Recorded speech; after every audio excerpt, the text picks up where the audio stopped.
রাত তখন গভীর। বিশাল দালানের দেয়ালে ঘড়ির কাঁটা টিকটিক শব্দ তুলছে। ঝিঝি পোকার ডাক ভেসে আসছে চারদিক থেকে। দূরে শিয়ালের আর্তনাদে নিশ্ছিদ্র নীরবতা আরও শীতল হয়ে উঠছে। ঘুমে আচ্ছন্ন পুরো জমিদার বাড়ি। হঠাৎ কোনো এক পায়ের শব্দ। সেই শব্দে একজোড়া চোখ তড়াক করে খুলে গেল। হারিকেনের মৃদু আলোয় চোখ দুটো ভেসে উঠল স্পষ্ট হয়ে। কাজল মাখা সেই নয়ন যেন অদ্ভুত এক মায়া ছড়িয়ে দিচ্ছে তার আদুরে মুখশ্রীতে। সঙ্গে ঠোঁটের কোণে বাঁকা দুষ্প্রাপ্য হাসি। মায়াবিনী চোখের রমণীটি উঠে বসল। সতর্ক ভঙ্গিতে কোমর সমান লম্বা চুল হাতে খোপা করে বাঁধল। তারপর বালিশের নিচ থেকে চুলের রূপলি কাঠি বের করে খোপাটাকে শক্ত করে আটকে দিল। ওনাখানা তুলে মুখে ভালোভাবে আটকে নিল। শুধু চোখ দুটো দৃশ্যমান তার। ঠোঁটে তখনও সেই রহস্যময় হাসি। চোখ দুটো দ্রুত এদিক সেদিক ঘুরল। তারপর কান খাড়া করে শুনতে লাগলো শব্দটা কোথা থেকে আসে। আওয়াজটা কোথা থেকে আসে তা বোধগম্য হতেই চোখ দুটো চিকচিক করে উঠল খুশিতে। আর তা আলো মতো ছড়িয়ে পড়ল তার দৃষ্টিতে। ধীরে ধীরে উঠে এসে দরজার আড়ালে রাখা লাঠিখানা হাতে নিল। নিঃশব্দে ছিটকিনি খুলল আর প্রখর ঝোড়ো হাওয়ার মতো বেরিয়ে গেল। সিঁড়ি বেয়ে নামার সময় পায়ের শব্দ আরো ধীর হয়ে এলো। আন্দাজ সঠিক হওয়ায় চোখ দুটো চিকচিক করে উঠল। সাবধানী ভঙ্গিতে এক ঘরের সামনে এগিয়ে গিয়ে টোকা দিল পরপর দুবার। এরপর থেমে কিছুক্ষণ দাঁড়ালো। তারপর দৃষ্টি ছুড়ে দিল রান্নাঘরের পাশের আরেকটি ঘরের দিকে। আর নিজের শিকারের সন্ধান পেয়ে নিঃশব্দে হাসল মায়াবিনী চোখের রমণীটি। একটা লোক একগুচ্ছ চাবির গোছা নিয়ে একের পর এক চাবি লাগিয়ে তালা খোলার চেষ্টা করছে। আবার ভয়ে ভয়ে এদিক সেদিক তাকাচ্ছে। হাতগুলো কাঁপছে, যার কারণে চাবিগুলো ঝনঝন শব্দ তুলছে। মৃদু আলোয় দূর থেকে এসব দৃশ্য দেখল সেই মায়াবী চোখের রমণী। পরম আত্মবিশ্বাসী নিঃশ্বাস ফেলে বলল, আমার সন্দেহ না আগে কোনোদিনও ভুল হয়েছে আর না এবার। কথাটা বলার সময় তার ভেতরে এক অন্যরকম আত্মবিশ্বাস ফুটে উঠল। এরপর সে ঝড়ের বেগে দৌড়ে গেল। কারো দৌড়ানোর শব্দ শুনে ঘর খোলার চেষ্টা করা লোকটার হাত থেকে পড়ে গেল চাবির গোছা। সে আতঙ্কিত হয়ে লুঙ্গির পেছনে গুজে রাখা একটা ধারালো ছুরি বের করলো। তা দেখে সে মায়াবী চোখের রমণী হেসে উঠল। এবার শব্দ করে দৌড়ে গিয়ে হঠাৎ পিঠে এক ঘা লাগিয়ে দিল লোকটার। লোকটাও আক্রমণ করতে চাইল, কিন্তু রমণী বারবার দৌড়ে এদিক ওদিক ছুটে বেড়াচ্ছে। লোকটা ভয় পেলেও রমণীকে দেখে মনে হচ্ছিল সে ভীষণ আনন্দিত আর বেশ মজা পাচ্ছে। লোকটা ছুরি হাতে আক্রমণ করতে এগোতেই রমণী পাশে এসে আবার এক ঘা বসালো। লোকটা যন্ত্রণায় আর্তনাদ করে উঠল। ঠিক তখনই দরজা খুলে বেরিয়ে এলো আরো এক বলিষ্ঠ পুরুষ। তবে সে হাঁটতে হাঁটতে এসে বসলো সিঁড়িতে। গালে হাত রেখে চুপচাপ দেখতে লাগলো দুজনের কাহিনী। জমিদার বাড়িতে ডিম লাইটের আলো নিভু নিভু হলেও সবকিছু স্পষ্ট দেখা যাচ্ছিল এক রমণী মনের আনন্দে এদিক সেদিক ঘুরছে আর একজনকে ইচ্ছে মতো মারছে। লোকটা এবার রমণীর লাঠিটা ধরে ফেলল। এক হাতে লাঠি চেপে ধরে অন্য হাতে ছুরিটা চালাতে চাইল। তা দেখে সিঁড়িতে বসা বলিষ্ঠ পুরুষ দাঁড়িয়ে গেল। এগিয়ে আসতে চাইল, কিন্তু রমণী হাত বাড়িয়ে আটকে দিল। এমন দৃশ্য দেখে পুরুষটা দাঁড়িয়ে গেলেও ভেতরে ভেতরে ভীত হলো। তার চোখের দৃষ্টি বুঝিয়ে দিল রমণীটাই ভয়ঙ্কর। রমণী এবার লাঠিখানা ছেড়ে দিল। হঠাৎ একটু পিছিয়ে ঘুরে গিয়ে লোকটার গলায় এক ঘুষি বসালো। লোকটা এই অপ্রত্যাশিত আঘাতে দম বন্ধ হয়ে গেল যেন। মনে হলো তার গলার হাড় বোধহয় ভেঙেই গেল। শ্বাস নিতে পারছে না। সে সুযোগে রমণী লোকটার হাত থেকে ছুরিটা এক টানে কেড়ে নিয়ে তার হাতেই বসিয়ে দিল এক টান। লোকটা এক চিৎকারে পড়ে গেল। রমণী তৃপ্তির হাসি দিয়ে মাটিতে পড়ে যাওয়া লোকটার শরীরে স্পর্শকাতর জায়গায় এক লাথি মারল। লোকটা যন্ত্রণায় জোরে চিৎকার করে উঠল। সে চিৎকারে জমিদার বাড়ির মুহূর্তেই আলোকিত হয়ে উঠল। হাঁক ডাক করতে করতে সবাই নেমে এলো জমিদারের বাড়ির উঠোনে। দৌড়ে এলো বাহিরে পাহারা দেওয়া লোকগুলো। এর মাঝে সেই বলিষ্ঠ পুরুষ এগিয়ে এসে এক হাতে শক্ত করে জড়িয়ে ধরল সেই মায়াবী চোখের রমণীকে। আর মুখে ফুটে উঠল তার গর্বিত হাসি। একে একে সবাই জিজ্ঞাসা করে যাচ্ছেন, কি হয়েছে এখানে? লতিফ মাটিতে পড়ে আছে কেন? রক্ত কেন? তখনই এক গম্ভীর লোকের ধমকে চুপ করে যায় সবাই। কি হয়েছে এখানে? তার কথাতেই মুহূর্তেই নীরবতা নেমে এলো। এখন যিনি কথা বললেন তিনি হলেন শান্তিপুর গ্রামের জমিদার সুলতান মির্জা সাহেব। গম্ভীর স্বভাবের মানুষ তিনি, খুবই রাগী, তবে সহজে রাগেন না। একবার রেগে গেলে সবকিছু নিজের রাগে ভস্ম করে দিতে পারেন। কিন্তু তিনি আবার খুব ভালো আর উদার মনের মানুষ। তার কাছে সাহায্য চাইতে আসলে কেউ খালি হাতে ফিরে যায় না। গরিব দুঃখীর পাশে দাঁড়ানো তার এক বড় গুণ। যাদের ভালোবাসেন তাদের জন্য তিনি জীবন দিতেও রাজি। তাকে শুধু তার পরিবারই নয়, পুরো শান্তিপুর গ্রামের মানুষ খুব ভালোবাসে ও সম্মান করে। আর এই ভালো মানসিকতায় অসহায়দের পাশে দাঁড়ানোর কারণেই হয়তো জীবনে অনেক ধাক্কা খাওয়ার পরও আজ তিনি মাথা উঁচু করে দাঁড়িয়ে আছেন। জমিদার সুলতান মির্জার দুই সন্তান, এক পুত্র ও এক কন্যা। পুত্র শেহরান আবরার মির্জা এবং অতি আদরের কন্যা সূচনা তেজবিন হিয়া মির্জা। জমিদার মশাই এবার শান্ত চোখে তাকালেন সেই বলিষ্ঠ পুরুষের জড়িয়ে রাখা রমণীর দিকে। গম্ভীর ভঙ্গিতেই শীতল কণ্ঠে বললেন, আম্মাজান, এটা কি আপনার কাজ? তার কথাতেই বোঝা গেল ওই যে মুখ বাঁধা রমণীটি, তিনিই হচ্ছেন জমিদার কন্যা। রমণীটির উপর নিচ মাথা নাড়ালেন। জমিদার মশাইয়ের ঠোঁটের কোণে হালকা এক বাঁকা হাসি ফুটে উঠল, যা আস্তে আস্তে অট্ট হাসিতে পরিণত হলো। সেটা দেখে সবাই হতবাক হয়ে গেল। সবাইকে হতবাক হতে দেখে এবার জমিদার কন্যা এবং তার পাশে থাকা বলিষ্ঠ তরুণটিও হেসে ফেললেন। জমিদার মশাই হাত বাড়িয়ে মেয়েকে ডাকলেন। রমণীটিও এগিয়ে এসে বাবাকে জড়িয়ে ধরে বলল, দেখলেন তো আব্বাজান, আপনার কন্যার সন্দেহ যে কখনো ভুল হয় না, তার প্রমাণ মিলল তো এবার।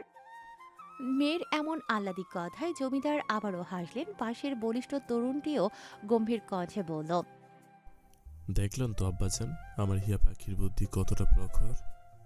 মানে এই বলিষ্ঠ তরুণটি জমিদারের পুত্র। জমিদার হেসে মাথা নাড়লেন। আমি আগেই জানতাম আমার আম্মাজান ঠিক বলেছে। তবে সব সময় শত্রুকে দুর্বল ভাবা উচিত নয়, আর নিজেকে অতি চালাক মনে করা উচিত নয়। শেহরানও মাথা ঝাঁকিয়ে বাবার কথায় সম্মতি দিল।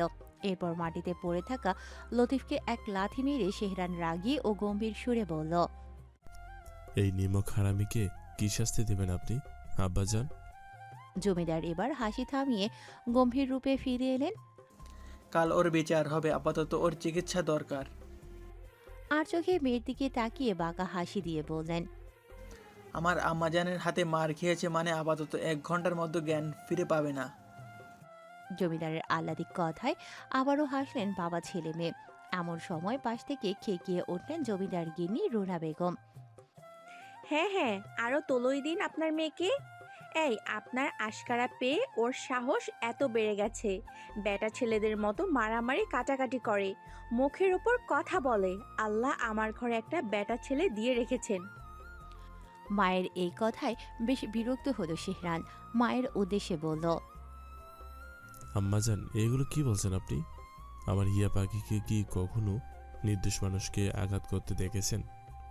কাউকে অসম্মান করতে দেখেছেন? আমার হিয়া পাখি কখনো ভুল বলে না, মুখের ওপর ঠিক কথা বলার সাহস রাখে। দোষীকে দোষী আর নির্দোষকে নির্দোষ বলার সাহস রাখে। যেখানে অন্যায় হয় সেখানে মুখ বুজে অন্য মেয়েদের মতো সহ্য না করে প্রতিবাদ করে। এইটা কি দোষের আম্মাজান? রুনা বেগম নিজেও এসব জানেন, তবুও চুপ রইলেন না।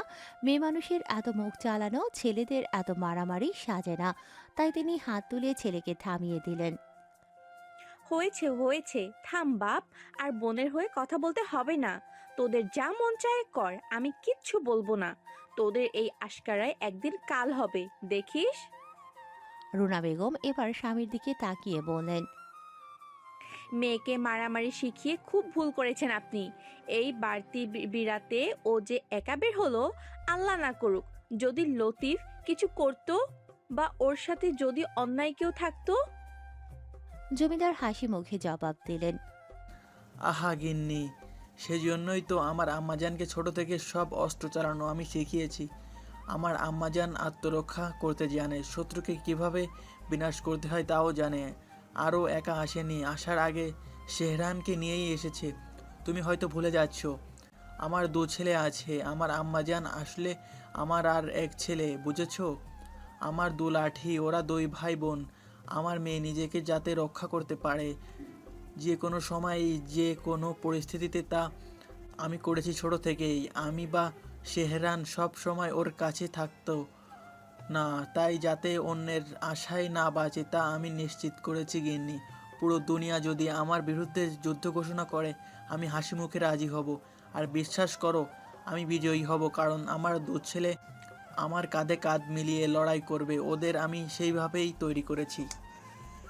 জমিদার মশাই আরও যোগ করলেন, এই যে বললেন লতিফ কিছুই করতো, তুমি জানো না গিন্নি, আমার আম্মাজান শুধু লতিফ নয়, তার সঙ্গে আরও 4-5 জন থাকলেও হার মানতো না, বরং ওদের অবস্থা হয়তো শোচনীয়। জমিদার সুলতান মির্জার 2 সন্তান কোনোদিন আর হার মানতে শেখেনি।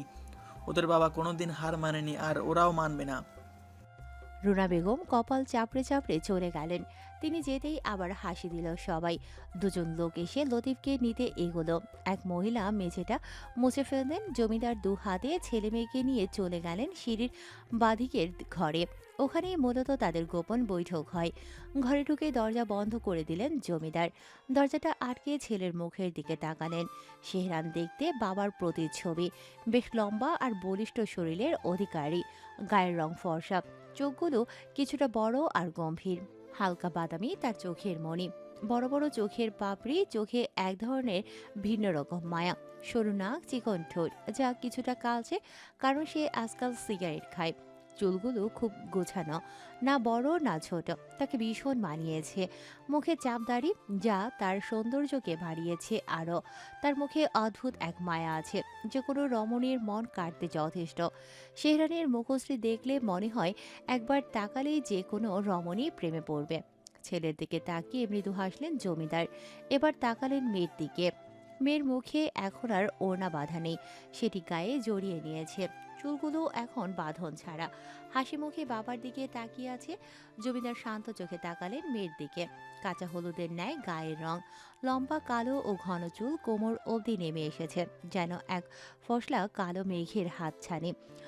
চোখগুলো ছোট হলেও তবে খুব মায়াবী, বড় বড় ঘন পাপড়ি, মনে কুচকুচে কালো। ওই চোখে তাকালে কেউ থমকে যায়, আবার কারো অন্তর পর্যন্ত কেঁপে ওঠে। ধনুকের মতো সরু নাক, মসৃণ গোলাপি ঠোঁটের নিচে ছোট্ট একটা কালো তিল, যা তার সৌন্দর্যকে 1000 গুণ বাড়িয়ে দিয়েছে। হাসলে দুগালে একটু ধূর্ত হয়, যা তাকে আরও মিষ্টি আর স্নিগ্ধ করে তোলে। মেয়েকে হাসতে দেখে জমিদারের চোখের কোণে জল আসে। তিনি মনে মনে উচ্চারণ করলেন, মাশাল্লাহ। তার চোখের পানির কারণ মেয়েটি, যে তার মায়ের প্রতিচ্ছবি। সেজন্যই তিনি মেয়েকে আম্মাজান বলে ডাকেন। জমিদারের 4 ভাইয়ের মধ্যে প্রথম কন্যা সন্তান হওয়ায় তার নাম রাখা হয় সূচনা, যার অর্থ সুরো। তবে সেই নাম ধরে তেমন কেউ ডাকে না, সবাই তাকে এক নামে ডাকতে অভ্যস্ত, তা হলো হিয়া। তার সম্পূর্ণ নাম সূচনা তেজবিন হিয়া। সূচনা অর্থ শুরু বা আরম্ভ, তেজবিন অর্থ উজ্জ্বল অলংকার বা সৌন্দর্যের দীপ্তি, হিয়া অর্থ হৃদয় বা মন। সবাই হিয়াকে খুব ভালোবাসেন, তাই তারা সবাই হিয়া বলেই ডাকে। জমিদার মশাই 2 ছেলে মেয়েকে জড়িয়ে ধরলেন। তারাও বাবার আদর পেয়ে বিড়াল ছানার মতো লেপ্টে রইল। দুজনের মাথায় চুমু খেয়ে জমিদার বললেন, অনেক রাত হয়েছে, এখন তোমরা ঘুমাতে যাও, সকালেই তো আমার আম্মাজানের কলেজ আছে। হিয়া মাথা নেড়ে সম্মতি জানালো। তারপর শেহরানের দিকে তাকিয়ে বললেন, তোমারও তো গঞ্জে যেতে হবে শেহরান। শেহরানও মাথা নেড়ে জবাব দিল। তারপর আরও কিছু কথা বলে সবাই নিজ নিজ কামরায় চলে গেল তারা। শেহরান দরজায় খিল দিয়ে বিছানায় শুয়ে চোখ বন্ধ করল। হিয়াও নিজের ঘরে এসে দরজা আটকে শুয়ে পড়ল। কিছুক্ষণ এদিক ওদিক করেও ঘুম এলো না, তাই সে উঠে হারিকেনের আলো বাড়ালো। জমিদার বাড়িতে বিদ্যুতের ব্যবস্থা থাকা সত্ত্বেও হিয়া রাতে নিজের ঘরে হারিকেন জ্বালাতে ভীষণ ভালোবাসে। হারিকেনটা রেখে একটা উপন্যাসের বই বের করে পড়তে শুরু করলো হিয়া। তার মুখে মৃদু হাসি ফুটে উঠল। খুব মনোযোগ দিয়ে পড়ছিল সে। চোখগুলো বারবার এদিক সেদিক যাচ্ছিল, দেখতে বড়ই আদরে লাগছিল তাকে। একসময় বইয়ের পাশে মাথা রেখে পড়তে পড়তেই ঘুমিয়ে গেল। হিয়ার ঘুম ভাঙল ফজরের আজানের ধ্বনিতে। কি সুন্দর সেই সুর! হুজুর নিষ্ঠা ভরে ডাকছিলেন, আল্লাহু আকবার। পৃথিবীর সমস্ত শব্দচন্দ্রকে হার মানায় এই ধ্বনি। আজান মন দিয়ে শুনল হিয়া, মনে মনে উত্তর দিল আজানের। আজান 5 বার হলেও তার সুর সবসময় মনকে প্রশান্ত করে। ফজরের আজানের সময় পরিবেশ থাকে শান্ত, মনে হয় কেউ একজন আজানের মাধ্যমে জানিয়ে দিচ্ছে আল্লাহ তার সমস্ত বান্দাকে ডাকছেন, তারই শরণাপন্ন হয়ে যাবতীয় চাওয়া পাওয়ার আকাঙ্ক্ষা জানাতে। কেন আমাদের এই সুন্দর ভুবনে পাঠানো হয়েছে সেটি মনে করাতেই এই আজান। আজান শেষ হতেই হিয়া উঠে গেল কলের পাড়ে, অজু করে জায়নামাজে দাঁড়ালো, নিজের রবকে স্মরণ করে তাকে খুশি করার চেষ্টা করলো। নামাজ শেষ করে অনেকক্ষণ তসবিহ পড়ল হিয়া, তারপর কোরআন নিয়ে মধুর কণ্ঠে পাঠ করতে লাগলো। কিছুক্ষণ পরে কোরআনটিকে জায়গা মতো রেখে জায়নামাজ গুছিয়ে রাখলো, ঘরের জানালা খুলে দিল। সাথে সাথে শীতল শান্তির বাতাস এসে লাগলো হিয়ার চোখে মুখে। হিয়া চোখ বন্ধ করে নিল। সেই নির্মল বাতাস, এ বাতাস তার ভীষণ প্রিয়। চোখ খুলে আশেপাশে তাকালো, তারপর নিচে নেমে রান্নাঘরে গেল। আল্লাহর নাম জপ করতে করতে জমিদার গিন্নি রুনা বেগম রান্না করছিলেন, তাকে সাহায্য করছেন কাজের লোকেরা। তাকে দেখে হেসে উঠল হিয়া। রান্নাঘরে যেতেই রুনা বেগম আল্লাহর নাম জপতে জপতে চা বাড়িয়ে দিলেন হিয়ার দিকে। হিয়া হাসিমুখে মাকে জড়িয়ে ধরল, কপালে একটি চুমু দিয়ে চা নিয়ে বেরিয়ে এলো। চা খেয়ে কাপ ধুয়ে রেখে দিল, তারপর বাড়ি থেকে বেরিয়ে গেল। কিছু দূর যেতেই একজোড়া পায়ের শব্দ পেল হিয়া, তা দেখে হেসে বলল, আজ এত দেরি যে সই? শব্দটা থেমে গেল। পাশে ফিরে তাকালো হিয়া, দেখলো মুখ কালো করে দাঁড়িয়ে আছে এক রমণী, চোখ পিট পিট করে তাকিয়ে আছে হিয়ার দিকে। হিয়া হেসে তাকালো। মেয়েটির দুধে আলতা গায়ের রং, চোখগুলো টানা টানা, সরু নাক আর একেবারে রক্ত জবার মতো ঠোঁট, চুলগুলো কোমর ছুঁই ছুঁই। হিয়া এগিয়ে এসে তার গালে হাত রেখে বলল, এই নূর পাখি, কি হলো তোর সই? হিয়ার হাত সরিয়ে দিয়ে মেয়েটি বলল, জাতুস্বর, তুই সব সময় এমন করিস কেন? বলি একটুখানি না বোঝার ভান করলে কি হতো? আমি যতই আসতে আসি তবুও বুঝে যাস, ভালো লাগে না। হিয়া হেসে নূরের গাল টেনে বলল, আচ্ছা আমায় ক্ষমা করে দে, আর এমন করবো না সই। এখন থেকে সত্যি বুঝবো না, একেবারেই বুঝবো না, কেমন? নূর হেসে উঠল, তারপর হঠাৎ নূর হিয়ার দিকে তাকিয়ে বাঁকা হাসি দিল। হিয়াও হাসল। এরপর হঠাৎ করে দুজন একসাথে দৌড় দিল আম বাগানের দিকে। এটা ছিল তাদের ছোটবেলার অভ্যাস। নূর আর হিয়া দুজনই সই, সেই ছোট্টবেলা থেকে। জমিদার মশাইয়ের অতি প্রিয় বন্ধু মনির রহমানের একমাত্র কন্যা মেহজাবিন রহমান নূর। এর পেছনে অবশ্য একটা সুন্দর গল্প আছে। যখন হিয়া জানতে পারল মনির রহমান তার বাবার বন্ধু, তখন ছোট্ট হিয়া কোমরে হাত দিয়ে বলেছিল, এই আপনি তো আব্বাজানের সখা, আম, তাহলে আমার সই কই? হ্যাঁ, আপনি আমার আব্বাজানের সখা, তাই আপনি আমায় আপনার মেয়ে এনে দিন, আমি তাকে সই বানাবো। সেদিন বসার ঘরে সবাই হেসে লুটোপুটি খেয়েছিল হিয়ার এহেন কথায়। সেদিনই প্রথম শান্তিপুরে এসেছিলেন মনির রহমান আর তার পরিবার। মনির রহমান সেদিন নূরের হাত হিয়ার হাতে দিয়ে বলেছিলেন,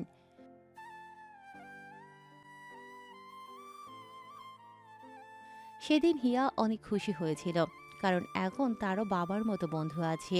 সেদিন হিয়া সবাইকে ডেকে ডেকে বলেছিল, এটা আমার নূর পাখি, আমার সই। সেদিনের বন্ধুত্ব আজও অটুট।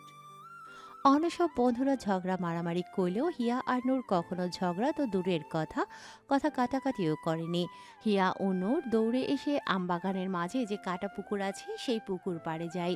গিয়ে তাদের পা জোড়া থেমে যায়। পুকুর পাড়ের সিঁড়িতে একটা চিঠির খাম, সাথে কিছু শিউলি ফুল, কিছু বেলি ফুল, কিছু ঘাস ফুল আর একটা কামিনী ফুল। সবগুলোই প্রায় হিয়ার পছন্দের ফুল। ওগুলো দেখে হিয়া আর নূর দুজন দুজনের দিকে তাকায়, তারপর চোখ বড় বড় করে একসাথে তাকায় ফুল আর চিঠির পানে। তারপর আশেপাশে তাকিয়ে এক দৌড়ে চলে যায় চিঠির কাছে। আশেপাশে চোখ বুলিয়ে তুলে নেয় ফুল আর চিঠি। ওড়নার নিচে লুকিয়ে ফেলে চিঠি, কিছু ফুল নিজে নেয়, বাকিগুলো নূরের হাতে দেয়। আবার একে অপরের দিকে তাকিয়ে দেয় এক ভূদৌড়, আর এক দৌড়ে অন্ধর মহলে ঢুকে যায়। এদিকে এক বড় আম গাছের ডালে বসে হিয়া ও নূরের সব কাজকর্ম দেখছিল এক যুবক। তারা যেতেই তার মুখে ফুটে ওঠে এক রহস্যময় হাসি। তারপর সে এক লাফে নেমে যায় আম গাছ থেকে, শেষ বাজাতে বাজাতে এগিয়ে যায় বাগানের শেষের দিকে, তারপর দেয়াল টপকে চলে যায় কোথাও। হিয়া আর নূর দৌড়ে ভেতরে ঢুকলেও বাড়ি ঢোকার পর ওরা আস্তে ধীরে হিয়ার ঘরের দিকে যেতে থাকে। রুনা বেগম তখনও আল্লাহ নবীর নাম জপছিলেন। এটা চলবে সকাল 8টা অবধি, তাই এখন কোনো কথা বললেন না, শুধু ইশারায় নূরকে নাস্তা করতে বললেন। নূরও সায় জানালো। তারপর তারা দুজন উপরে উঠে যায়। উঠেই এক দৌড়ে ঘরে ঢুকে দরজায় খিল দেয়। দুজন উঠে বসে বিছানায়। আগে দুজন মন প্রাণ ভরে ফুলগুলোর সুবাস নিল। এরপর দুজনেই চিত হয়ে শুয়ে পড়ল বিছানায়। তারপর একে অপরের দিকে ফিরে হেসে উঠল। নূর বলল, চিঠিখানা বোধ হয় তোরই জন্য। হিয়া নিজেও এটা বুঝছিল, তবে নূরকে রাগাতে বলল। তোরও তো হতে পারে। নূর উঠে বসে আর টেনে হিয়াকেও তুলে বসায়। তারপর ফুলগুলো তার কোলের উপর দিয়ে বলে, ভালো করে দেখ সিমরি, যে চিঠিখানা দিয়েছে সে জানে তোর কোন কোন ফুল পছন্দ, তাই বেছে বেছে সেগুলোই এনেছে। হিয়া আসলে যতটা আত্মসম্মানী বুদ্ধিদার মেয়ে, ততটাই আবেগে গা ভাসানোর মতো মেয়ে নয়। হয়তো চিঠি বা ফুলের জায়গায় অন্য কিছু থাকলে ফিরেও তাকাতো না, কিন্তু এই দুটো জিনিস তার এক প্রকার দুর্বলতা। তাই তো বুদ্ধিমতী হয়েও এমন আবেগী কাজ করলো। নূর হঠাৎ বলল, সই, চিঠিখানা কি আমার সামনে পড়বি নাকি আমি চলে যাব? হিয়া নূরের কপালে একটা টোকা দিয়ে বলল, বোকার ডিম, তুই আমার সই, তোর সামনে কি আমি কিছু লুকাই? না, তুই লুকাস, হ্যাঁ গাধি একটা। তার থেকেও বড় কথা, চিঠিটা আমরা দুজনেই দেখেছি। এটা না পড়া পর্যন্ত বুঝতে পারবো না এটা কার চিঠি। নূর মাথা ঝাঁকায়। কিছুক্ষণ থম মেরে বসে থাকে দুজন। হিয়া হঠাৎ অনুভব করে তার কেমন জানি লাগছে, ভেতরটা কাঁপছে, আবার ভালোও লাগছে। নূর ইশারা দিল, হিয়া মাথা নেড়ে সায় দিল। তারপর ফুলগুলো সুন্দর করে রাখলো বিছানার এক কোণে। কামিনী ফুলের সুবাসে ভরে উঠল ঘর। হিয়া চিঠিখানা খুলে পড়তে শুরু করে। চিঠি। প্রিয় বৃষ্টিকন্যা, কেমন আছেন ম্যাডাম? নিশ্চয়ই ভালো আছেন, কিন্তু আমি একদমই ভালো নেই। ভালো থাকা কি আদৌ সম্ভব বলেন তো? এক বৃষ্টিকন্যা যে বহু আগে এক ঝলক দেখা দিয়ে আমার ভালো থাকা নিজের সঙ্গে নিয়ে গেছে। জানেন, সেই প্রথম দেখা আমি আজও ভুলতে পারি না। ইস, কি ছিল সেই চোখে! যে চোখে তাকিয়ে আমি থমকে গিয়েছিলাম, যেই থমকে যাওয়া আজও বিদ্যমান, যার পানে তাকিয়েছিলাম পলকহীন চোখে। লোক বলে মানুষ আঘাতে মরে, তারা হয়তো জানে না মানুষেরা কারো চোখে চাহনিতেও ভীষণভাবে মরে। কি ভয়ানক সুন্দর ছিল সেই মুহূর্ত, যখন আমার চোখের সামনে এক বৃষ্টিকন্যা মনের আনন্দে বৃষ্টি বিলাস করছিল। বৃষ্টির ফোঁটারা রানীর ন্যায় বরণ করে নিচ্ছিল তাকে। বৃষ্টির ফোঁটায় তার চোখ পেট পেট করে তাকালো। ইস, সেই তাকানো আমার বুকে তীরের মতো বিঁধেছিল সেই দিন। সেই তীরের কারণে আজও রক্ত ঝরে আমার বক্ষস্থলে। তার নেশাকৃত চোখ জোড়া চোখ বন্ধ করলেই দেখি আমি তার সেই বৃষ্টির তোপে কাঁপতে থাকা ওষ্ঠ আমাকে বানিয়েছে বেহায়া। ভাবতে পারছেন, আম্মা জানের ভদ্র ছেলেকে কিনা বেহায়া বানিয়ে দিল। ভাবতে পারছেন কত বড় সর্বনাশ করেছে সে আমার? এর দায় এখন কে নেবে বলুন তো? তার সেই গোলাপি ওষ্ঠে নিজে কারো কুচকুচে তিলখানা, হায়, সেই তিলখানার কথা মনে হলে এখন আমার হৃদস্পন্দন বেড়ে যায়। আমার মনে ঝংকার তুলে তার হাসির শব্দ বাজে কানে, কিন্তু সেই নিষ্ঠুর মানবী আমাকে তার ভয়ঙ্কর মায়ায় ফেলে পালিয়ে গেল, হারিয়ে গেল চোখের পলকে। এদিকে তাকে এক নজর দেখার জন্য উতলা হয়ে উঠল আমার তনুমন। হন্য হয়ে খুঁজলাম তাকে। আমি তাকে খুঁজে খুঁজে 3 মাস পর পেলাম। খোঁজ পেলাম সে জমিদার কন্যা। তাকে এক নজর দেখার আশায় বারবার ছুটে যেতাম তার গ্রামে। দূর থেকে দেখতাম তার চোখের চাহনি, স্পষ্ট বাধিতা, তার তেজ, সবই অন্যরকম। নিশ্চয়ই ভাবছেন তো আমি কে, কেন এগুলো বলছি। তার থেকেও বড় কথা, আমার কত বড় স্পর্ধা যে জমিদার কন্যাকে চিঠি দিই।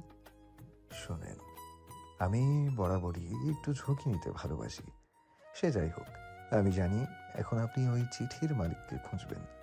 তবে বলি, বৃথা চেষ্টা করবেন না। আমি না চাইলে আমাকে খুঁজে পাওয়া সম্ভব নয়। তবে চিন্তা নেই, আমি নিজেই একদিন ধরা দিব বৃষ্টিকন্যার কাছে। ম্যাডাম, আপনি চাইলে খুঁজতে পারেন। আমি জানি চিঠি পাওয়ার পর আপনি অবশ্য আমাকে খুঁজবেন। জমিদার কন্যা যে খুঁজে দিতা আমি জানি, তবে খুঁজলেও কোনো ক্ষতি নেই। আমি বহু কষ্টে অনেক কাঠ খড় পুড়িয়ে পেয়েছি বৃষ্টিকন্যার খোঁজ। আমি যে বিরহের অনাদে পুড়েছি, আপনি কিছুটা পুরুন। আমার মন ও মস্তিষ্ক জুড়ে যেমন আপনার বিচরণ, তেমনি আমিও একটুখানি হানা দিতে চাই আপনার মন মস্তিষ্কে। জমিদার কন্যা আমাকে নিয়ে ভাবছে, ইস, ভেবেই শান্তি লাগছে। নামটা আর লিখলাম না, জমিদার কন্যার বুদ্ধি অনেক, নাম লিখলে খুঁজে পেতে বেশি দিন লাগবে না। তাই নামটা থাকুক অজানা। তবে আপনি চাইলে আমাকে একখানা নাম দিতে পারেন, আমি তা সাদরে গ্রহণ করব। 28 বছরের বয়সে কাজের সূত্রে অনেক চিঠি লিখেছি আমি, কিন্তু আজ প্রথম চিঠি লিখতে বসেছি কোনো এক মায়াবিনী রমণীকে। হাত কেমন কাঁপছে অজানা এক অনুভূতিতে। মনের কথা কি শব্দে আদৌ প্রকাশ করা যায় তা আমার জানা নেই, তাই লিখেছি। কোথাও পড়েছিলাম মনের কথা মনে বেশি দিন চেপে রাখতে নেই, যা যা বলার বলে দিতে হয়। তাই আমি কিছু অনুভূতি প্রকাশ করলাম। আচ্ছা, আপনার কি কখনো গভীর রাতে ঘুম ভেঙে গেলে কাউকে দেখার তীব্র বাসনা জেগেছে? আমার জাগে। আপনি কি কখনো মানুষের ভিড়ে একজোড়া চোখ খুঁজেছেন? আমি খুঁজি। হঠাৎ করে কারো কথা মনে হলে আপনার ঠোঁটের কোণে কি হাসি ফুটে ওঠে? আমার ফোটে। যতবার আপনার কথা মনে হয়, ইস, যদি আপনাকে বোঝাতে পারতাম সেই অনুভূতি কেমন। চিন্তা করবেন না, এমন সুন্দর মিষ্টি অনুভূতির সঙ্গে আমি পরিচয় করাবো আপনাকে, কথা দিচ্ছি। আপনার ফুল অনেক প্রিয়, তাই এই ফুলগুলো আপনাকে দিলাম। এটিকে কি বলে জানেন? ফুলকে ফুল দেয়া। শোনেন, একটা আবদার করি, রাখবেন জানি, তাও বলি, এই ফুলগুলো যত্ন করে রাখবেন। যেদিন দেখা হবে সেই দিন কিন্তু চাইবো ভালো থাকবেন আমার ধ্বংসকারিণী। আজ তবে এই পর্যন্তই থাক, বাকি কথা অন্য চিঠিতে জানাবো। অপেক্ষায় থাকবেন কিন্তু। ইতি, এক অসুস্থ মারুত, যার ঔষধি কেবলই বৃষ্টিকন্যা। চিঠিখানা পড়ার পর হিয়া কেমন থমকে গেল, নিঃশ্বাস কেমন ভারী হয়ে উঠল। সে অনুভব করল তার বুকটা কেমন ধড়ফড় করছে, হাত পা কাঁপছে, কেমন অসাড় লাগছে।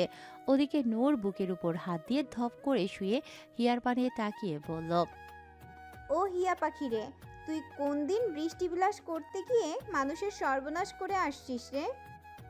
হিয়াও চুপ করে শুয়ে পড়ল, তবে মুখে কোনো কথা নেই। ওই চিঠিওয়ালা যে বলল অনুভূতি নাকি শব্দে প্রকাশ করা যায় না, তবে সে কি জানে তার কিছু শব্দগুচ্ছ এক দুঃসাহসী নারীকেও কাবু করে ফেলেছে, যে নারী ছেলেদের সাথে মারামারি করতে গিয়েও ভয় পায় না। সে আজ কাঁপছে কয়েকটা শব্দ পড়ে, তার দায় কে নেবে? নূর আরও কিছুক্ষণ নিজের মতো বকবক করল, কোনো সাড়া না পেয়ে তাকালো হিয়ার দিকে। দেখে চিঠি বুকে নিয়ে এক মনে তাকিয়ে আছে উপরের দিকে। নূর এক ধাক্কা দিয়ে বলল, এই সই, বল না কিছু, তোর কেমন লাগলো? আমার সইকে যে কেউ এতটাই চায়, তার মায়ায় মরেছে এত গভীরভাবে, আগে জানতাম না তো। হিয়া কিছু বলে না, শুধু নূরের হাতটা চেপে ধরে নিজের বুকে রাখে। নূর তা দেখে ঘাবড়ে যায়, কিন্তু পর মুহূর্তেই হেসে কানের কাছে বলে, সে যে বলল তুই নাকি তার সর্বনাশ করেছিস, এখন তো আমি দেখছি সেই অচেনা অজানা নামহীন চিঠির মালিক আমার সইয়ের চরম সর্বনাশ করেছে তার কিছু শব্দের দ্বারা। হিয়া নূরের পানে চেয়ে বলে, চিঠির ওপারে কে নূর পাখি যে এত সুন্দর করে মনের কথা লিখতে পারে? না জানি সে কত সুন্দর যত্ন করে ভালোবাসতে জানে। নূর হেসে বলে, শেষ গো শেষ, এই সেমরি একখানা চিঠি পেয়ে এক অচেনা অজানা চ্যামড়ার প্রেমে পড়ল। হিয়া হঠাৎ উঠে বসে বলে, প্রেম নয় সই, আমি যে তার লেখা শব্দগুলোই খুঁজে পেয়েছি, গভীর মায়ায় জড়ানো ভালোবাসায়।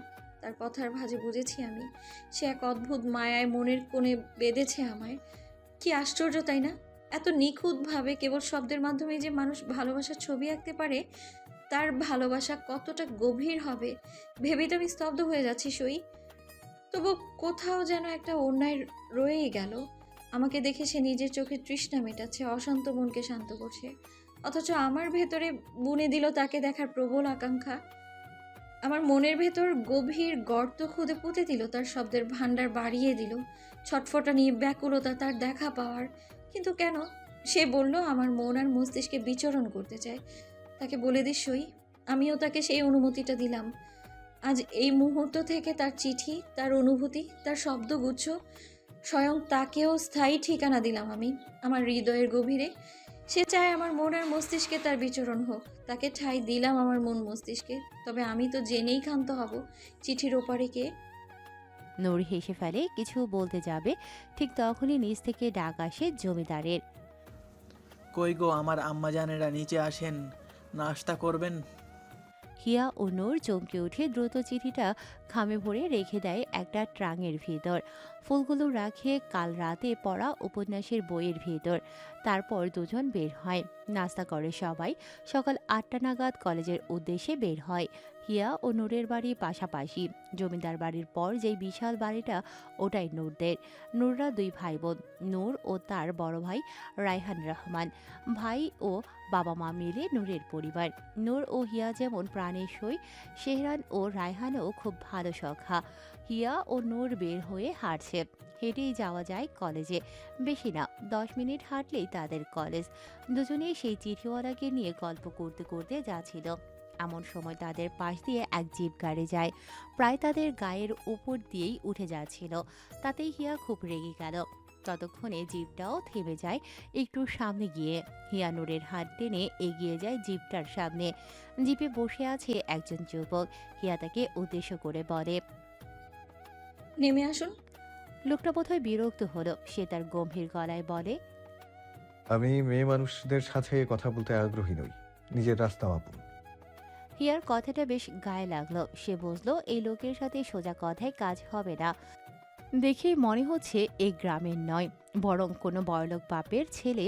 হাব ভাব, পোশাক আশাক দেখে মনে হচ্ছে শহরে থাকে। তা না হলে জিপ গাড়ি করে ঘুরতো না। এই গ্রামে তো শুধু ভ্যান গাড়ি ও গরুর গাড়ি চলে, আর গঞ্জে গেলে বাস, মোটর সাইকেলও অবশ্য চলে। শেহরান আর রায়হানের দুজনেরই আছে। হিয়া এদিক ওদিক তাকিয়ে রাস্তায় একটা ভাঙা ইট দেখতে পায়। সেটা হাতে তুলে নিয়ে জিপের সামনে এসে বলে, এখনই নেমে ক্ষমা না চাইলে এটা ছুঁড়ে মারবো আমি আপনার গাড়িতে। লোকটা হতবাক হয়ে তাকিয়ে রইল। সামনে ইট হাতে দাঁড়িয়ে রাগে ফুঁসতে থাকা মেয়েটির দিকে কিছুক্ষণ একদৃষ্টিতে চেয়ে থেকে তিরিক্ষি গলায় জবাব দিল, আচ্ছা বেয়াদব তো আপনি, রাস্তাঘাটে দাঁড়িয়ে একটা ছেলের সাথে তর্ক করছেন। গ্রামের মেয়েরা তো নম্রভদ্র হয় জানতাম, কিন্তু আপনাকে দেখে যে তা মনে হচ্ছে না। নূর এতক্ষণ চুপ থাকলেও এবার বলে উঠল, ভাইজান, এটা কি বললেন? আপনার গাড়ি আর আপনি দুজনেই আজ শেষ। নূরের কথা শেষ হতে না হতেই হিয়া নিজের হাতে থাকা ইটটা বসিয়ে দিল গাড়ির কাছে। কাজগুলো ভেঙে না পড়লেও পুরোটা গোল হয়ে ভেঙে চূর্ণ হয়ে গেল। তা দেখে যুবকের চোখ ছানা পড়া। সে হয়তো ভাবতেই পারেনি সত্যি হিয়া এমন করবে। কয়েক মুহূর্ত গাড়ির কাছের দিকে তাকিয়ে থেকে হঠাৎ নেমে এসে রাগে থাপ্পড় মারল হিয়াকে। হিয়া নিজের গালে হাত দিয়ে অবাক হয়ে তাকালো লোকটার দিকে। তার লাল লাল চোখগুলো দেখে হিয়ার রাগ আরো বেড়ে গেল। লোকটা হিয়াকে যত জোরে থাপ্পড় মেরেছিল তার থেকেও দ্বিগুণ জোরে লোকটার গালে থাপ্পড় মারল হিয়া। লোকটা পাথরের মতো নিথর হয়ে গেল। গালে হাত দিয়ে অবুঝ বাচ্চাদের মতো তাকিয়ে রইল হিয়ার পানে। এ দৃশ্য দেখে নূর মুখে হাত দিয়ে হতভম্ব হয়ে দাঁড়িয়ে রইল। হিয়া আঙুল তুলে বলল, আপনার সাহস হলো কি করে আমার গায়ে হাত তোলার?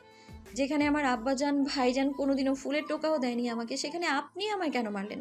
কি ভেবেছেন আপনি নিজেকে? গ্রামের মেয়ে বলে আমি চুপ করে সহ্য করব? শুনে রাখুন, গোমরামুখ অশুভ বেয়ারা লোক। আমি সূচনা তাজবিন মির্জা হিয়া, নিজের রব ছাড়া কাউকে ভয় পাই না আমি, আর পরোয়াও করি না। আপনার ওই গরুর মতো চোখ দেখেও না ভয় পাই না আমি, বুঝলেন? বাপের টাকা আছে বলে যা খুশি তাই করবেন আর আমরা মেনে নেব, এই ভ্রান্ত ধারণা আজই ভেঙে ফেলুন। একটু আগে আমরা আর একটুর জন্য আপনার গাড়ির নিচে চাপা পড়তে পারতাম, আর মরলে তার দায় আপনিই নিতেন। গ্রামের মেয়েরা সহজ সরল হয়, তাই বলে ওদের উপর অন্যায় করলে মুখ বুজে সহ্য করবে না? নারী আমরা, আল্লাহ স্বয়ং আমাদের সম্মান দিয়েছেন, আমাদের স্থান রেখেছেন মর্যাদার চূড়ায়। ভুলে যাবেন না, আমাদের গর্ভে এই পৃথিবীর প্রতিটা প্রাণের সূচনা। আমরা নারীর হৃদয়ে স্নেহের আলো নিয়ে বাঁচি, আবার অন্যায় দেখলে সব ধ্বংস করারও ক্ষমতা রাখি। আমরা নারী, মায়ার মতো কোমল হতে পারি, আবার আগুনের মতো দহনও জ্বালাতে পারি। নারী যেমন শান্ত হওয়ার মতো স্নিগ্ধ, তেমনি সব কিছু তছনছ করে দেওয়ার ঝড়ও বটে। তারপর নিজের ব্যাগ থেকে কিছু টাকা বের করে লোকটার হাতে গুজে দিয়ে বলল, আশা করি এতে আপনার গাড়ির ক্ষতিপূরণ হয়ে যাবে। যদি না হয় তবে জমিদার বাড়িতে গিয়ে নিয়ে আসবেন। চল নূর। বলে নূরের হাত ধরে দ্রুত চলে গেল হিয়া। ওদিকে সেই গম্ভীর লোকটা এক হাতে নিজের গালে হাত দিয়ে একবার হিয়ার যাওয়ার দিকে তাকাচ্ছে, তো একবার হাতে গুজে দেওয়া টাকার দিকে।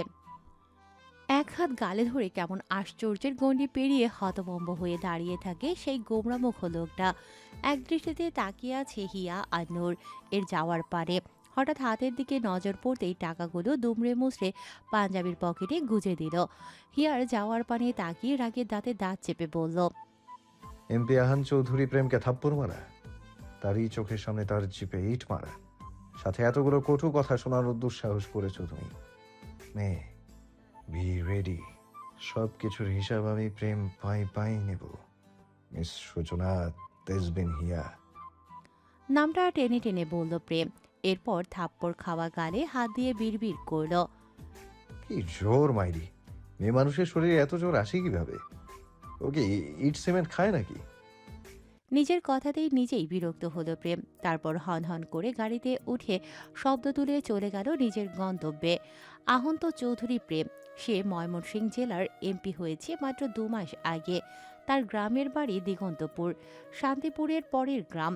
প্রেমের বাবা আজমির চৌধুরী একজন রাজনীতিবিদ, প্রাক্তন এমপি। রাজনীতির কারণে তিনি পরিবার নিয়ে থাকেন ময়মনসিংহ শহরে। প্রেমরা 3 ভাই বোন। সবার বড় আহন্ত চৌধুরী প্রেম গম্ভীর ও বদমেজাজি একজন মানুষ।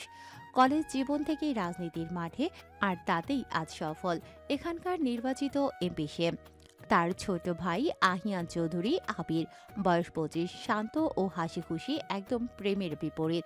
সেও রাজনীতির সাথে জড়িত, তবে এখনও অনার্সের 3য় বর্ষে পড়ছে। তাদের একমাত্র বোন লামিয়া চৌধুরী আনায়া, বয়স 19, কলেজে পড়ে। আজ অনেকদিন পর প্রেম গ্রামে ফিরছে, কারণ তার দাদি খুব অসুস্থ, তাকে দেখতে চেয়েছে। প্রেমের সাথে অবশ্য আরও 2 জন ছিল, মিহির আর অন্তু। তারা প্রেমের প্রাণের বন্ধু। প্রেমের জন্য তারা প্রাণ দিতে রাজি, আবার তার খাতিরে কারো প্রাণ নিতে হলেও 2 বার ভাববে না। তারা সামনে এক বাজারে নেমেছিল কোনো এক কারণে, তাই প্রেম একাই এগিয়ে এসেছিল। রাগে আর অপমানে প্রেম তাদের ফেলে চলে গেল দিগন্তপুর চৌধুরী বাড়ির দিকে। অন্য রাস্তা দিয়েও যাওয়া যেত, কিন্তু তাও তারা এই দিকেই এসেছিল তাদের আরও 2 বন্ধুর জন্য। প্রেম জানে সে চলে গেলেও ওরা ঠিকই আসবে, কিন্তু এখন তার রাগটা কমানো জরুরি। তাই আগে বাড়ির দিকে ছুটল। মনে হলো মাথায় ঠান্ডা পানি ঢালতে হবে, নইলে আজ কি যে করে ফেলবে সে নিজেই জানে না। যেখানে ছেলেরা তার চোখে চোখ রাখতে সাহস করে না, সেখানে কিনা একটা ছোট্ট মেয়ে চোখে চোখ রেখে কথা বলল, শাসালো, এমনকি থাপ্পড়ও মারল। শুধু তাই নয়, তার গাড়িটাকেও ইল্লানিল্লা করিয়ে দিল। রাগে প্রেম 30 মিনিটের রাস্তা 10 মিনিটেই পাড়ি দিল। চোখ দুটো ক্রোধে লাল, চুলগুলো কপালে লেপ্টে আছে। চৌধুরী বাড়িতে ঢুকে গাড়িটা গ্যারেজে রেখে ধূপধাপ পা ফেলে সোজা নিজের কক্ষে চলে গেল। প্রেমের গাড়ির শব্দ শুনে অনেকেই এগিয়ে এসেছিল, কিন্তু প্রেমকে রাগিয়ে ফুঁসতে দেখে কেউ আর কিছু বলার সাহস পেল না। চৌধুরী বাড়িতে বড় ছোট সবাই প্রেমকে ভয় পায়।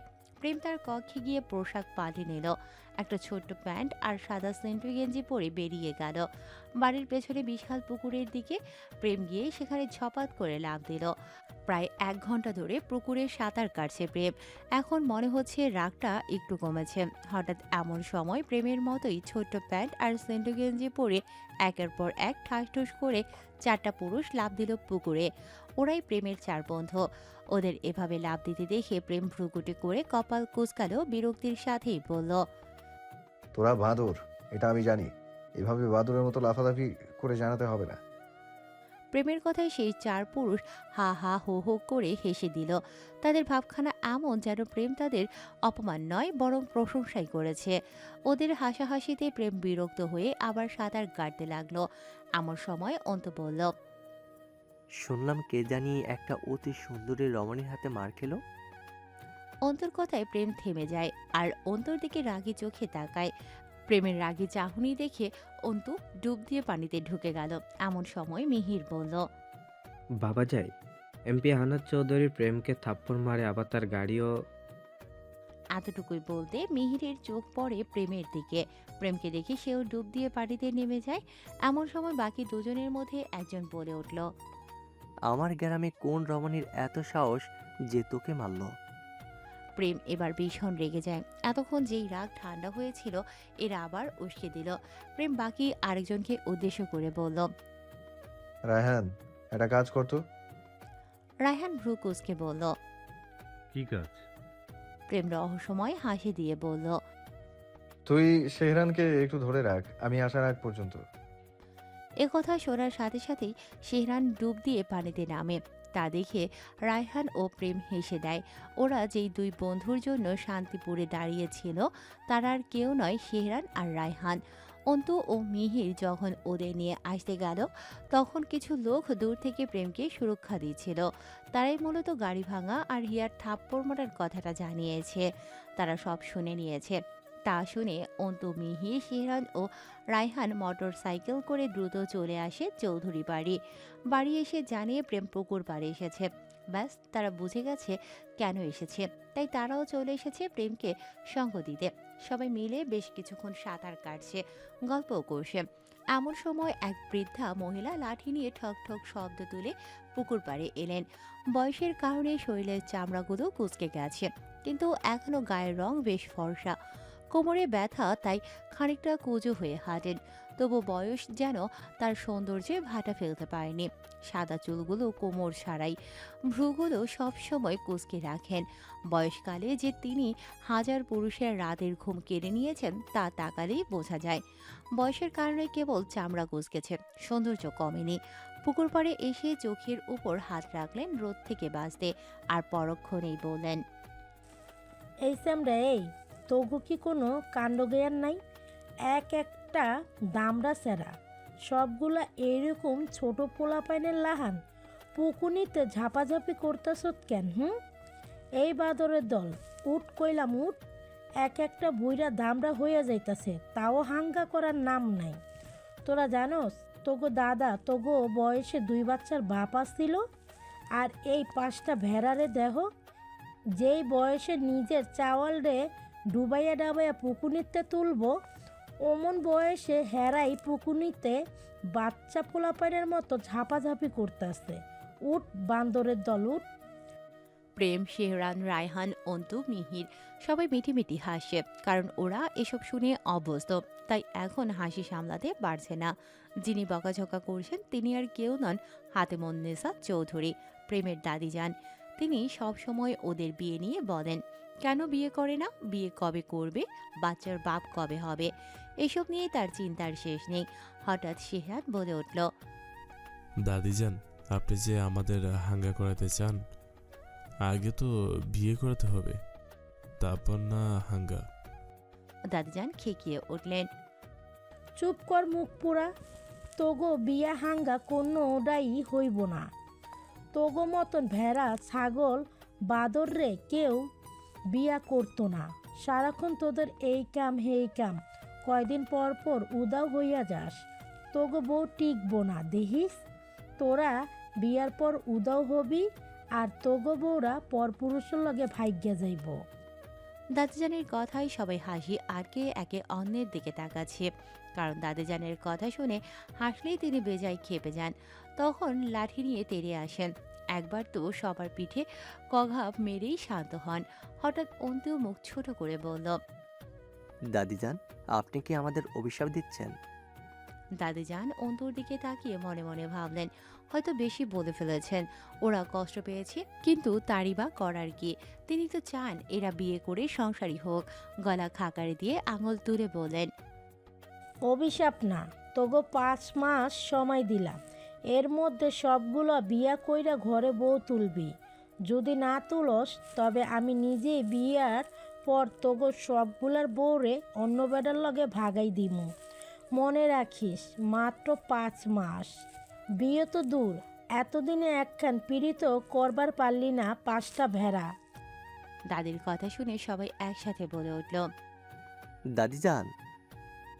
দাদিজান, দাদিজান। দাদিজান। দাদিজান বললেন, হ ঠিক কইছত। এখন এই বান্দরের লাহান ঝাপাঝাপি বন্ধ কইরা উঠ হগলে। সে কোন সময় আইসত খাস নাই। উঠা যা, জামা কাপড় পিন। এই সবাই এক লগে খামু। বলে আবার ঠক ঠক শব্দ তুলে চলে যাচ্ছিলেন। প্রেম হঠাৎ বলে উঠল, দাদিজান, আপনি না অসুস্থ? আমাকে তো দ্রুত আসতে বললেন। আপনি নাকি আমাকে দেখতে চেয়েছিলেন। দাদিজান একটু ঘাবড়ে গেলেন, কিন্তু প্রেমকে বসতে না দিয়ে উল্টেও ঝাড়ি দিয়ে বললেন, এই স্যামরা, এই কি কইবার চাস তুই? আমি তোর সামনে ভালো সুস্থ খাড়াই আছি। তোর ভালো লাগে নাই? কি তুই কি চাস আমি বিছানায় চাগাইয়া হইয়া থাকি, নাকি চাস আমি মরি? একেবারে দাদাডার লাহান হইছে, আমারও ভালো লাগে না, ভালো লাগে না। প্রেম বলল। আহা দাদিজান, আমি তো তা বলিনি। দাদিজান প্রেমকে থামিয়ে বললেন। বুধবার পাইলাম তুইও চাস আমি অসুস্থ হইয়া বিছানায় পড়ে থাকি না? এক্কেরে দাদা গোলামের লাহান হয়েছিলি, খালি চাই আমি মরি। প্রেম অবাক হয়ে বলল। আরে দাদিজান, সামান্য কথাকে কোথায় থেকে কোথায় নিয়ে যাচ্ছেন? দাদি লাঠি তুলে বললেন। আর একখান কথা কইলে তোরে আমি এইটা দিয়ে পিটামু। প্রেম হেসে বলল। আচ্ছা, কিচ্ছু বলবো না। দাদিজান সবাইকে একবার রাগী চোখে দেখে চলে গেলেন। দাদিজান প্রস্থান করতেই সবাই হেসে উঠল। মিহির বলল। দাদিজান কিন্তু ঠিকই বলেছেন। বাকি চারজন মিহিরের দিকে তাকালো। মিহির একটু ভেবে বলল। আমাদের বয়স হচ্ছে, বিয়ে এখনই করতে হবে, তা না হলে বউ পরে অন্য বেড়ার লগে বাইজ্ঞা যাবে, আর বাইজ্ঞা না গেলেও দাদি যে বাইজ্ঞা দিবে এতে আমার বিন্দুমাত্র সন্দেহ নাই। তাই আমি দাদি জানে কথা মতো 5 মাসের মধ্যেই বিয়ে করব, এই সিদ্ধান্তে আমি অটল। সবাই এবার মিহিরের দিকে তাকালো। মিহির পুকুর থেকে উঠতে উঠতে বলল। বিয়ে করব 5 মাসের মধ্যে, পাত্রে দেখো। মিহিরের কথাই সবাই হেসে দিল। মিহির সবাইকে হাসতে দেখে আবার ঝাঁপ দিল পানিতে, বলল। মেয়ে না খুঁজলে তোদের বিয়ে ভাঙিয়ে দিব আমি। প্রেম এসে মিহিরের কাঁধে হাত দিয়ে বলল। তোর পাত্রী তো আছেই, ওই যে জরিনার মা আছে না, উনি হয়তো রাজি হবেন। তার আবার স্বামী মারা গেছে বহুদিন, একদিন বলেছিল তোকে তার মনে ধরেছে। চল চল, তোর বিয়ে আজই দেব। প্রেমের কথাই সবাই হা হা হে হে করে হেসে উঠল। মিহির ঝাঁকুনি মেরে প্রেমের হাত ফেলে দিয়ে রাগে গজগজ করতে করতে উঠে গেল। যাবার আগে বলল। তোর মতো বন্ধু আমার শত্রুরাও না হোক, যে তার তোর তাজা জোয়ান ফ্রেশ বন্ধুকে এক বাচ্চার মা চাষির বয়সী মহিলার সাথে বিয়ে দিতে চায়, ধিক্কার জানায় ধিক্কার। তার কথায় আবার সবাই হেসে উঠল। প্রেম সবাইকে উঠতে বলে উঠল। অন্তুও গেল পেছন পেছন। এমন সময় রায়হান এসে বলল। শেহরান, ওই মেয়ে দুটো নূর আর হিয়া নয় তো? শেহরান বাঁকা হেসে তাকালো রায়হানের দিকে, তারপর বলল। আমাদের গ্রামের আর কোনো মেয়ের এতটা সাহস আছে বলে তোর মনে হয়? রায়হান হেসে বলল। তুই আমাদের এমপিকে বলবি না এটা। শেহরান নাবাচকভাবে মাথা নেড়ে বলল। না, কাল বা পরশু প্রেম ও বাকিরা যখন আমাদের বাড়িতে আসবে তখন না হয় দুজনকে সামনে বসিয়ে ঝামেলা মীমাংসা করে নেব। রায়হানও সায় দিল। তারপর তারা উঠে গেল পোশাক পাল্টাতে। পোশাক পাল্টে সবাই গিয়ে বসলো চৌধুরী বাড়ির রাজকীয় বসার ঘরে, যেখানে এক বিশাল খাবার টেবিল, একসাথে 30-35 জন মানুষ অনায়াসে বসে খেতে পারে। সকলে খাবার টেবিলে বসেছে। খাবার টেবিলে বসেছে হরেক রকম খাবারের বেলা, হবে নাই বা কেন। কতদিন পর ঘরের ছেলে ঘরে ফিরেছে। অবশ্য আয়োজনটা শুধু প্রেমের জন্য নয়, প্রেম, শেহরান, মিহির, অন্তু, রায়হান সকলের জন্যই এই আয়োজন। প্রেম যখন আসে তখন ওরাও আসে। চৌধুরী বাড়ির সকলে ওদের নিজেদের ছেলেই মনে করে। আসলে এর কৃতিত্ব ওদেরই, ওরা অর্জন করেছে তা। স্কুল লাইফ থেকেই এ বাড়িতে ওদের আসা যাওয়া। ওরা বাড়িতে আসলে বাড়ির মেয়েরা বাইরে বের হয় না, সেটা এক প্রকার কঠোরভাবে নিষিদ্ধ করে দেওয়া হয়েছে। প্রেম আর সকলে খাবার খাচ্ছে, আর খাবার পরিবেশন করছেন মেহেরিমা চৌধুরী, প্রেমের আম্বাজান, সঙ্গে তার ফুপি আশা খান। প্রেমের বাবারা 2 ভাই বোন। বোন আশা খানের 2 কন্যা, মিতালি খান ও মিলি খান। আশা খানের স্বামী ইরদিস খান, তিনি একজন ব্যবসায়ী।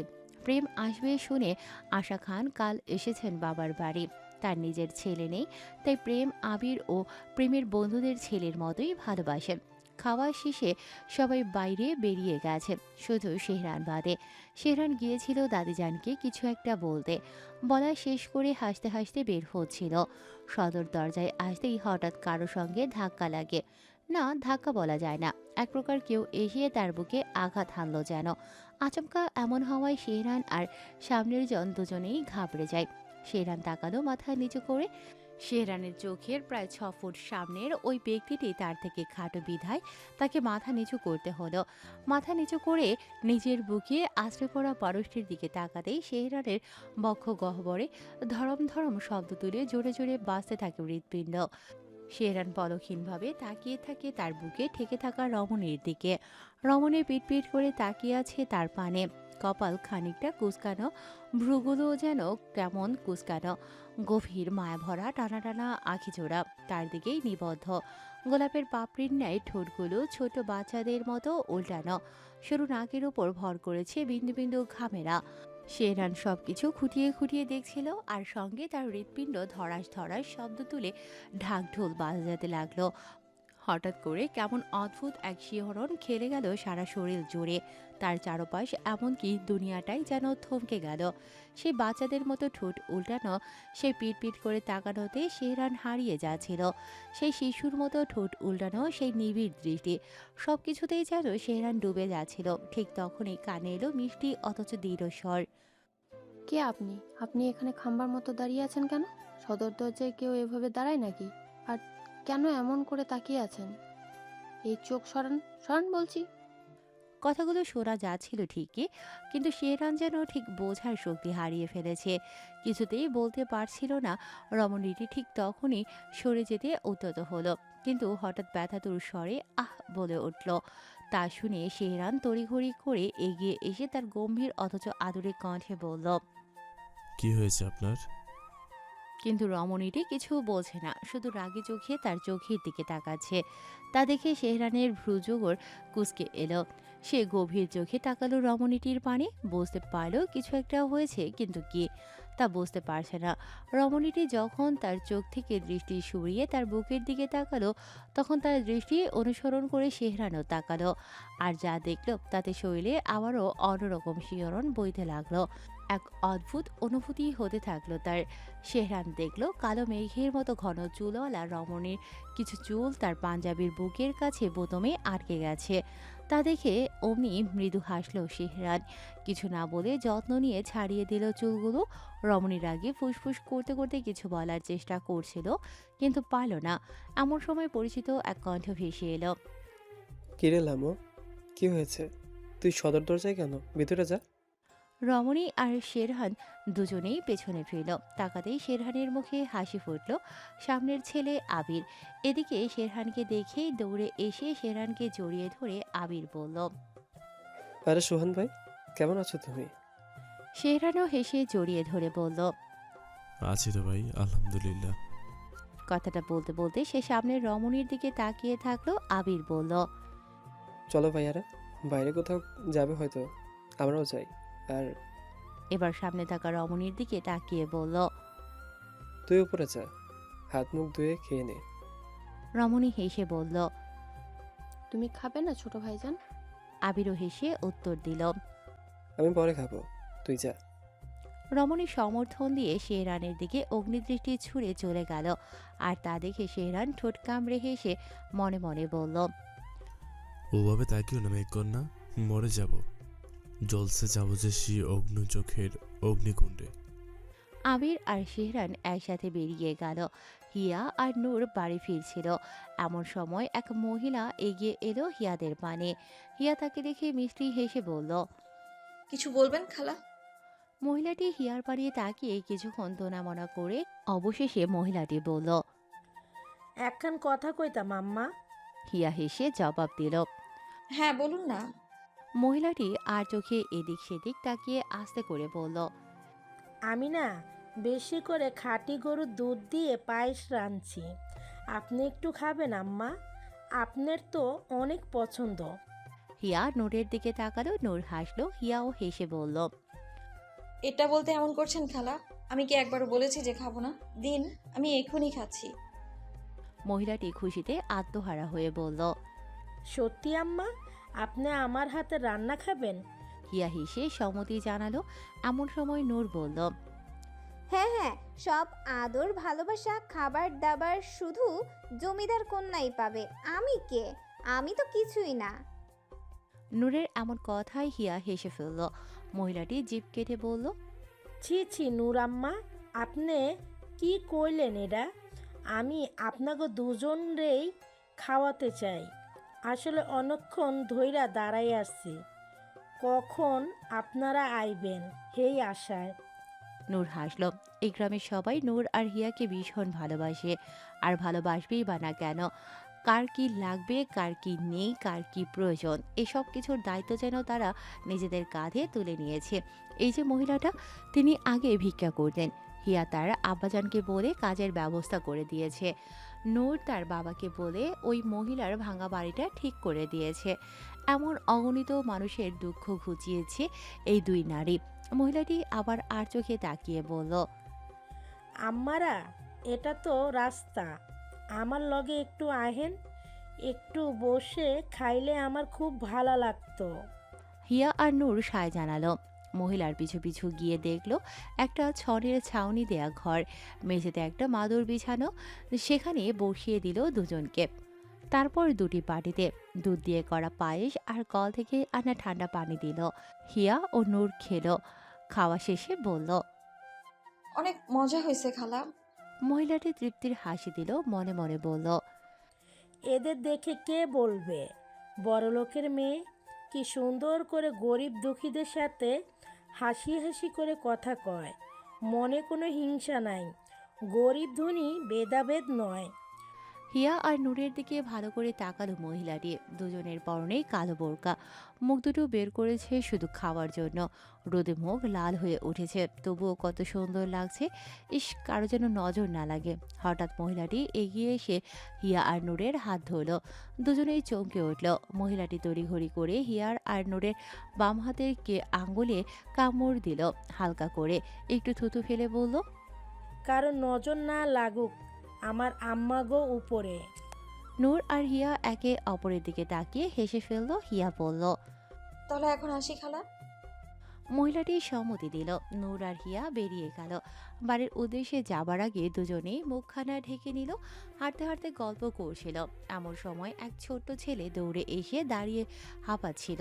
হিয়া তৎক্ষণাৎ ব্যাগ থেকে পানির বোতল বের করে দিল। ছেলেটি পানি খেয়ে হেসে বলল, আপা, আপনি না মেলা ভালা। হিয়া ছেলেটার চুল গুছিয়ে দিয়ে বলল, তাই? ছেলেটি মিষ্টি করে হাসল। নূরও হেসে বলল, কি রে, এত দৌড়ায় কই যাইতেছিলি? পড়ে গেলে তো ব্যথা পাইতি। ছেলেটি নূরের দিকে তাকিয়ে বলল, আপা, আপনি না খালি আম্মার লাহান কথা কয়েন। নূর হেসে তার গাল টেনে দিল। হঠাৎ ছেলেটি এদিক ওদিক আর চোখে তাকিয়ে আস্তে করে বলল, আপা, আপনার জন্য একটা জিনিস আনছি, কিন্তু আগে কথা দেন, জিনিসটা দেওয়ার পর আমাকে কিছু জিগাবেন না। হিয়া আর নূর একে অপরের দিকে তাকালো। নূর বলল, কি জিনিস আগে তো দেখ। ছেলেটি জামার নিচ থেকে একটা চিঠির খাম আর একটা বেলি ফুলের মালা বের করে হিয়ার হাতে দিল। বলল, এটা আপনার আপা, কিন্তু কে দিছে আমি কইতে পারুম না। যে দিছে তিনি কইছে এটা পড়লেই বুঝবেন কে। হিয়া আর নূর আবারও একে অপরের দিকে তাকালো। কিছুটা আন্দাজ করেও কিছু বলল না। চিঠিটা হাতে নিয়ে হিয়া বলল, আমার একটা কাজ করতে পারবি? ছেলেটি হাসলো। অবশ্যই, কাম কি কন? হিয়া হাসলো। তাকে বলে দিস, তার দেখা একবার পেলে তার খবর আছে। জমিদার কন্যাকে তার দহনে পোড়ানোর জন্য খুব বাজেভাবে শোধ নেব আমি। ছেলেটি অবুঝের মতো বলল। আপনি তাকে মারবেন আপা? ছেলেটার দুঃখী মুখ দেখে নূর হেসে দিল। হিয়াও হাসলো, বলল, মারবো তো বটেই, তবে সেই মার তার গায়ে লাগবে না, লাগবে তার বক্ষস্থলে। খুব অন্যায় করছে সে আমার সাথে। ছেলেটি অবুঝের মতো তাকিয়ে থাকলো। হিয়া বলল, পারবি এটা বলতে? ছেলেটি হাসলো। আচ্ছা, কইমু। হিয়া তার ব্যাগ থেকে একটা চিপসের প্যাকেট বের করে ছেলেটিকে দিল। ছেলেটি সেটা নিয়ে দৌড়ে চলে গেল। হিয়া আর নূর আবার হাঁটা শুরু করলো। নূর বলল, চিঠিওয়ালা। হিয়া হেসে ফেলল। তারা বাড়ি পৌঁছালো। তখন দুপুর। হিয়া বাড়ি ফিরে গোসল করে জোহরের নামাজ পড়ে নিল। খাওয়া শেষ করে নিজের ঘরে এলো। এমন সময় নূর এলো। হিয়া হেসে বলল, দরজাখানা আটকে আয়। নূরও তাই করলো। বিছানায় উঠে বসলো দুজন। বেলি ফুলের মালাখানা পাশে রেখে হিয়া চিঠিখানা খুলল। প্রিয় বৃষ্টিকন্যা, আপনি আমায় এত জ্বালাতন করেন কেন বলুন তো? কেন এত কষ্ট দেন? কেন আমায় হিংসুটে বানাচ্ছেন? ভাবছেন তো এসব কথা হঠাৎ কেন বলছি? শুনলাম আপনি নাকি আজ এক পুরুষের গায়ে হাত তুলেছেন। আমি জানি কোনো কারণ ছাড়া আপনি কোনো কিছুই করেন না। তবুও ম্যাডাম, আপনার বেলায় আমার মনটা মানে না কোনো যুক্তি, কোনো কথা। আপনার বেলায় যে আমি খুব হিংসুটে বৃষ্টিকন্যা। আপনি আমায় ব্যতীত অন্য কাউকে ছোঁবেন, তা যে আমি মেনে নিতে পারি না প্রিয়া। আমার বুকের ভেতর অদ্ভুত এক যন্ত্রণা শুরু হয়। সেই যন্ত্রণা হতে লাঘব পেতে মনে হয় সমস্ত পৃথিবী জ্বালিয়ে পুড়িয়ে ছারখার করে দিই।